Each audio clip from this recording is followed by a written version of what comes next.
저는 오늘 평안의 때까지 해야 할 것은 이라는 제목으로 말씀을 전하도록 하겠습니다. 사랑하는 사람이나 나와 가장 가까웠던 사람이 곤란을 당하면 사람의 마음이 어떻게 되냐면 염려하게 됩니다. 그것은 사람의 자연스러운 마음이며 반응입니다. 바울과 빌립보 교회와의 관계도 이러했던 것입니다.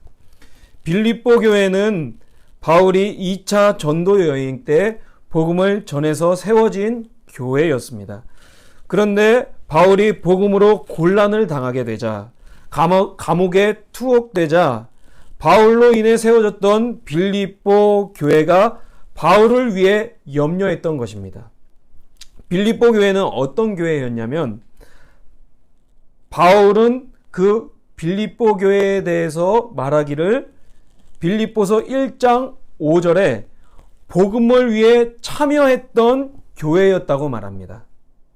그러니까 이 편지가 기록될 당시에는 바울이 어느 곳에 있었냐면 감옥에 투옥되어 있었는데, 그 감옥에 갇힌 바울을 빌립보 교회의 성도들은 염려했고, 바울은 염려하는 빌립보 교회에 편지를 썼습니다.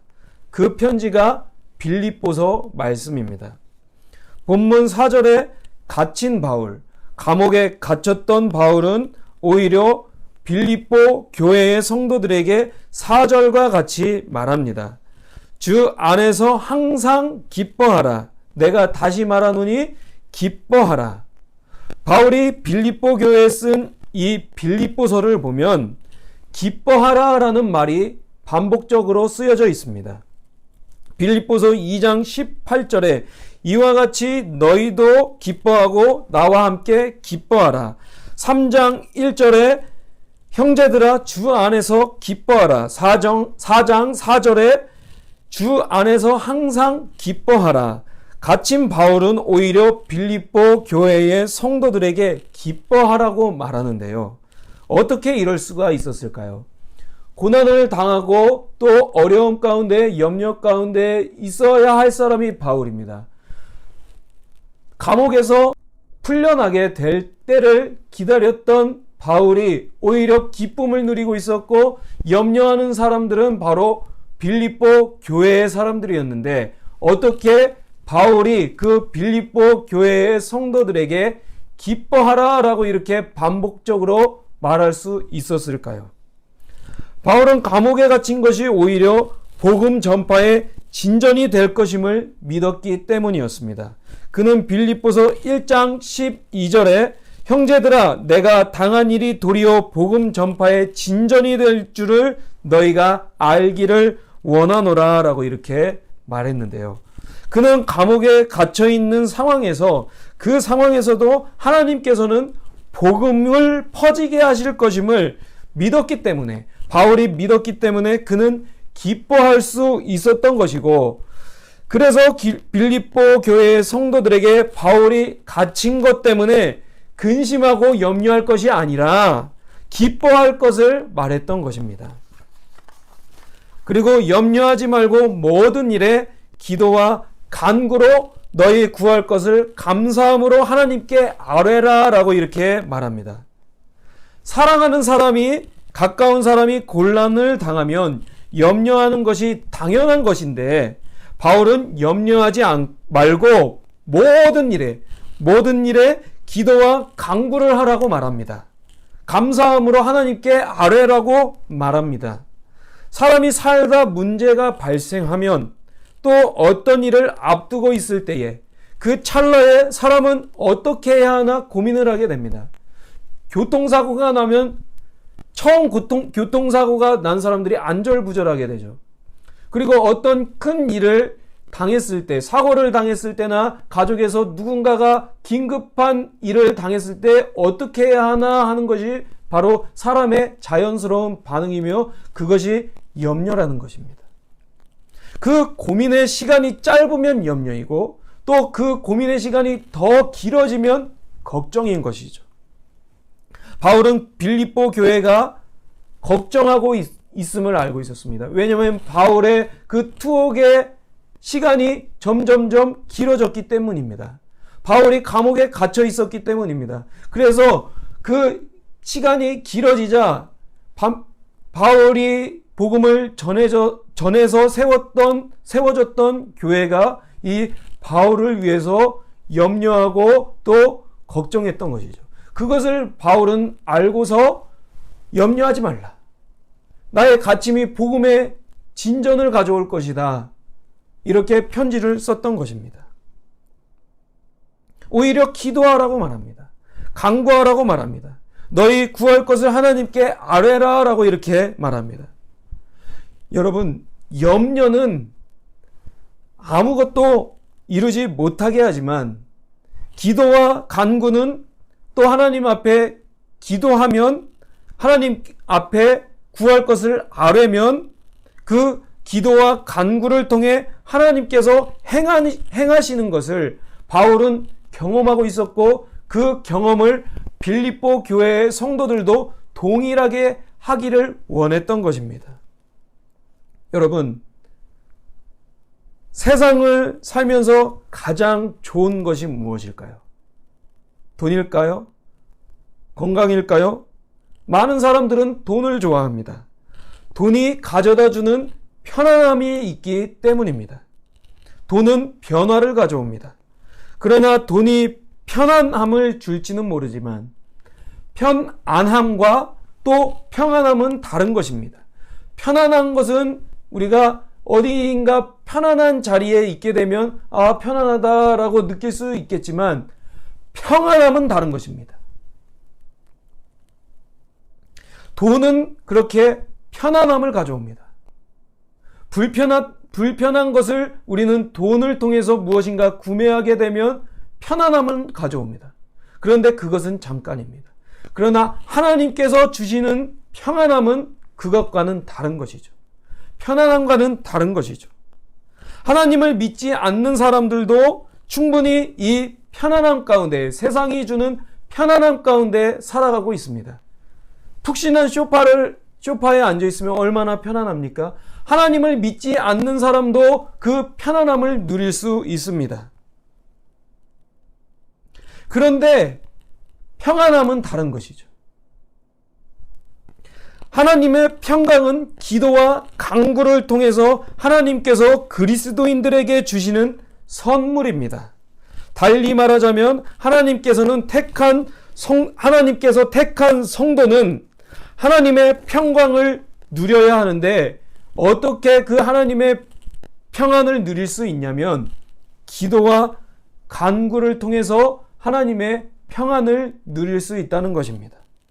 이를 또 달리 말씀드리자면 기도와 간구가 없이 평안한 삶은 그 사람은 그리스도인이 아닐 수도 있다는 것입니다. 기도와 간구가 없이 무난하게 어려움 없이 사십니까? 그것은 하나님의 평강이 아닙니다. 돈과 삶의 환경이 주는 편안함에 불과한 것입니다. 기도와 간구를 통해 경험하는 하나님의 평강은 편안함과는 확연히 구분되는 것입니다. 예수님을 믿는 사람들은 단지 믿음만 갖는 사람이 아니에요. 기도와 간구로 구할 것을 하나님께 아뢰는 사람이 바로 예수님을 믿는 사람이라고 할 수 있을 것입니다. 많은 사람들이 군대에서 세례를 받습니다. 진중 세례라고 하죠. 그런데 그 사람들이 그 당시에는 예수님을 시인하고 고백하는데 군대에서 제대를 하고 나면 예수님과 무관하고 교회와는 동떨어지는 삶을 사는데 그 사람들이 믿음은 있었을지 몰라요. 그 당시에는 예수님을 시인했을지 모릅니다. 그러나 지금이 더 중요한 것입니다. 하나님의 사람은 지금 믿음을 갖고 기도와 간구를 하는 사람입니다. 그것이 그리스도인입니다. 사람이 살면서 곤란을 당할 때, 어려움을 당할 때, 긴급한 일이 있을 때 119 전화를 통해 도움을 얻을 수 있다는 것은 누구나 아는 지식입니다. 정보입니다. 그러나 정말로 긴급한 일이 있을 때 그것을 알고는 있는데 전화번호가 생각나지 않거나 119에 요청을 하지 않으면 아무런 도움을 받을 수 없는 것처럼 그리스도인이 하나님을 믿으면서도 기도와 간구를 하지 않는다면 하나님의 도우심을 받을 수 없다는 것입니다. 그리스도인의 삶은 기도하는 삶입니다. 기도하는 사람이야말로 그리스도인입니다. 기도와 간구가 가져다 주는 것이 무엇일까요? 오늘 본문은 물질이 아니라고 말합니다. 기도와 간구가 가져다 주는 것은 바로 하나님의 평강입니다. 기도와 간구는 하나님이 이 세상을 돌보게 하시는 통로입니다. 우리가 기도할 때에, 간구할 때에, 간절히 기도할 때에, 간절히 구할 때에 하나님께서는 예수 안에 있는 그 사람을 돌보시기 시작하십니다. 마음과 생각을 지켜주시기를 시작하십니다. 우리는 저마다 기도합니다. 하나님을 믿지 않는 사람들도 절에 가서 기도합니다. 100일 기도 이런 기도합니다. 그런데 하나님을 믿는 사람, 그리스도 안에 있는 사람들과 그 사람의 기도와 다른 것이 무엇일까요? 그것은 바로 하나님께서는 기도를 통해서 예수 그리스도 안에 있는 평안을 고스란히 경험할 수 있게끔 평안을 주시는 것입니다. 우리는 어떠한 일을 두고 하나님 잘 되게 해주세요. 시험 점수가 조금 더 높게 해주세요. 집중력이 더 생기게 해주세요. 이러한 기도를 할 수 있죠. 그러한 기도를 하는 것은 지극히 당연한 것입니다. 그런데 어떠한 일을 앞두고 기도했을 때 그 일이 잘 되는 경우도 있지만, 원활하게 잘 될 수도 있지만 잘 안 될 수도 있습니다. 그럼에도 우리는 하나님께 기도해야 합니다.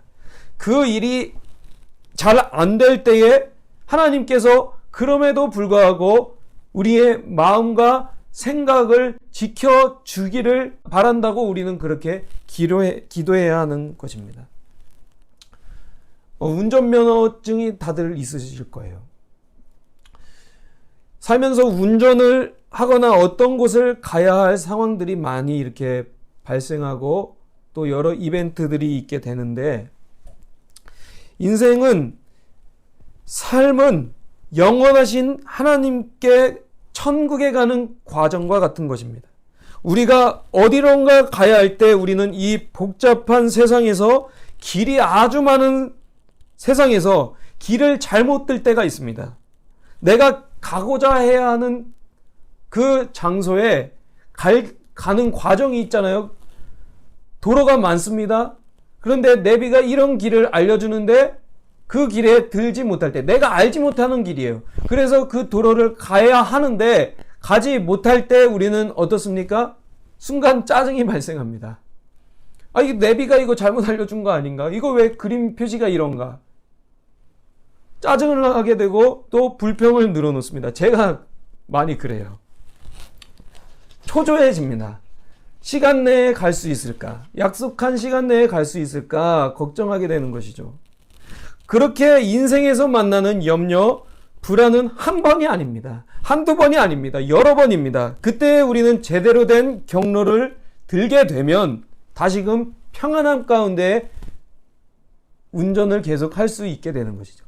목적지를 향해 갈 수 있는 것이죠. 인생길에서 하나님께서는 그 택하신 자녀들에게 평강을 주시기를 바라십니다. 그 평강은 모든 지각에 뛰어나신 하나님께서만 줄 수 있는 것입니다. 그 평안을 거저 주실 수도 있는 분이 하나님이세요.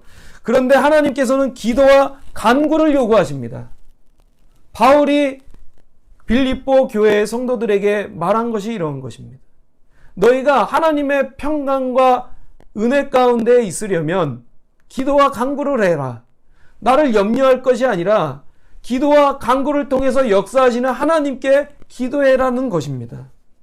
기도와 간구하는 사람은 평강을 주시는 하나님의 그 평강을 누릴 수 있는 사람입니다. 그 평강 가운데 들어가는 사람입니다. 바울은 빌립보 교회에 갇힌 바울을 위해 염려하지 말라고 말합니다. 모든 일에 기도와 간구를 할 것을 또 감사할 것을 말합니다. 앞서 말씀드린 기도도 결국엔 나의 일, 나의 인생을 위해서만 기도하는 것이 아니라 내게 소중한 그 사람을 위해, 영혼을 위해 기도해야 하는 것입니다. 그리할 때만 하나님께서는 그 사람의 기도와 간구 가운데 역사하셔서 기도의 대상이 되는 그 사람에겐 아무 일도 일어나지 않을 수도 있지만 기도하는 그 사람에게 평강을 또 마음을, 생각을 주시기 마음과 생각을 평안으로 지키시기 위해 기도해야 한다는 것입니다. 여러분, 이 세상에서의 삶, 평안할 때도 있지만 불안할 때도 있습니다. 천국에 가기까지는 불안과 평안이 혼재되어 있는 상황 가운데 우리는 살아가는 것입니다. 따라서 기도는 하나님과의 나와의 관계이기도 하지만 내 주변과 환경에 대한 관계이기도 합니다. 하나님께서는 모든 지각에 뛰어나신 하나님이시기 때문에 그렇습니다. 하나님께서는 세상의 모든 것을 이해하고 계시는 분이십니다. 알고 계신다는 것이죠. 그 모든 것을 아시는 하나님의 평강이 쉽게 불안해질 수 있는 우리 삶과 마음과 생각을 지키시기 위해서라도 우리는 하나님께 기도와 간구를 해야 한다는 것입니다. 그럴 때 하나님께서는 그 기도와 간구를 들으시고 기도하는 그 사람을 이해하시고 살피셔서 평강을 주십니다. 저와 여러분 모두가 나만을 위해 하는 기도, 내 인생만을 위해 하는 기도가 아니라 내게 소중한 사람들을 위해 기도하고 감사함으로 하나님께 아뢰는 삶이 되기를 주의 이름으로 축원드립니다. 그리하면 우리가 하나님의 평강 가운데 살아갈 수 있게 될 것입니다.